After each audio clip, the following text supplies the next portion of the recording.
Hey guys, it's Joshua with PoolBots.com, and today we are unboxing the Dolphin Premier to see what all comes inside.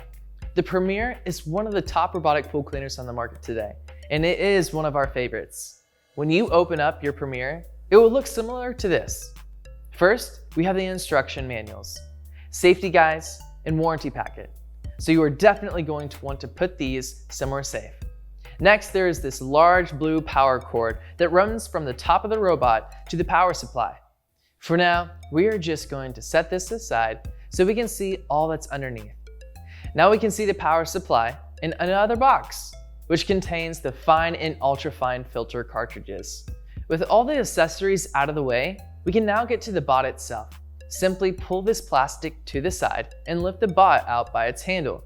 Now you may have noticed that we have yet to unbox the leaf bag, and that is because it comes already installed in the Premier. From here, simply plug it in and you are ready to go. So there you have it, everything to expect when you receive your Dolphin Premier.